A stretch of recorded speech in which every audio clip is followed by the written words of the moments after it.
हरियाणा में जब से जेजेपी पार्टी का गठन हुआ था तभी से जेजेपी पार्टी ने प्रदेश के युवाओं से वादा किया था और दुष्यंत चौटाला ने चुनावी भाषणों में कहा था कि निजी क्षेत्र में हरियाणा वासियों को 75% आरक्षण देकर नौकरियां दी जाएंगी।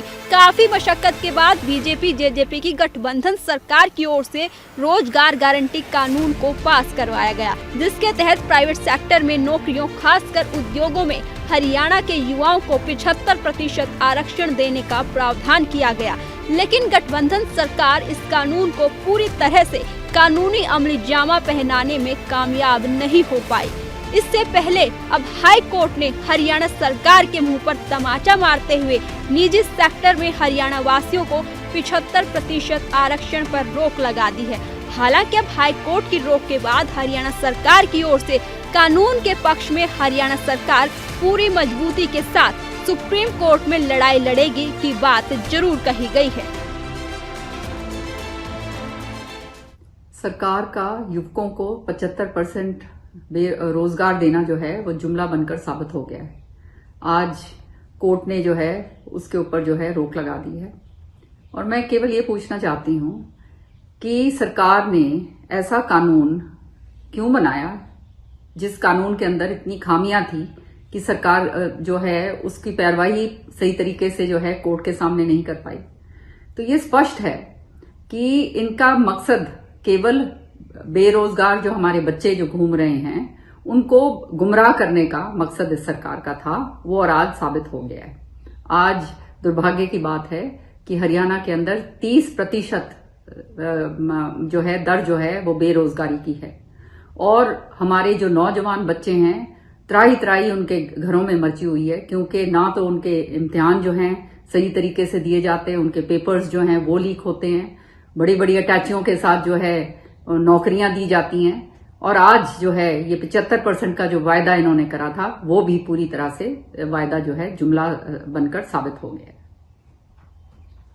लेकिन अब खट्टर सरकार ने हाई कोर्ट को ठेंगा दिखाते हुए और उच्च न्यायालय पर सवाल खड़े करते हुए सूबे के मुखिया मनोहर लाल का कहना है कि हाई कोर्ट पहले भी एक कानून पर रोक लगा चुका था, लेकिन वो हम सुप्रीम कोर्ट से पास करवा कर लाए थे। ऐसी ही लड़ाई अब हम इस कानून को लेकर लड़ेंगे।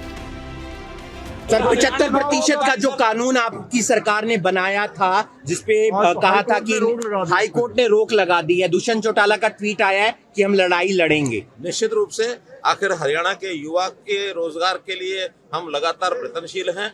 तो ये जो 75% का जो कानून यानी हाई कोर्ट ने जिसके ऊपर स्टे दिया है अभी केस वहाँ चलेगा, हम मजबूती से उस केस को लड़ेंगे।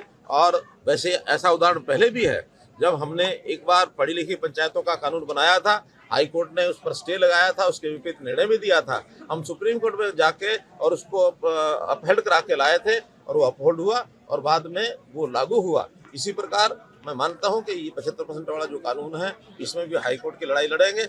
हालांकि सीएम एक लंबी लड़ाई लड़ने की बात तो जरूर कह रहे हैं। सुप्रीम कोर्ट का फैसला क्या होगा ये तो भविष्य के ही गर्भ में है, लेकिन इतना तो जरूर है कि हरियाणा लगातार बेरोजगारी में नंबर 1 बना हुआ है। बेरोजगारी को लेकर आती हर दिन नई रिपोर्ट सरकार के उन तमाम दावों को धराशाही करने के लिए काफी है, जिसमें ये कहा जा रहा है कि प्रदेश में लगातार युवाओं को रोजगार दिया जा रहा है। अब ऐसे में इस कानून पर रोक लगने के बाद हरियाणा सरकार से प्रदेश के युवा जवाब मांग रहे हैं कि सत्ता में आने के लिए खट्टर सरकार ने जो रोजगार के सपने प्रदेश के युवाओं को दिखाए थे उन पर अमल क्यों नहीं हो रहा, जबकि गठबंधन सरकार अपना आधा कार्यकाल पूरा करने के नजदीक है। Bureau report, living India news, Haryana.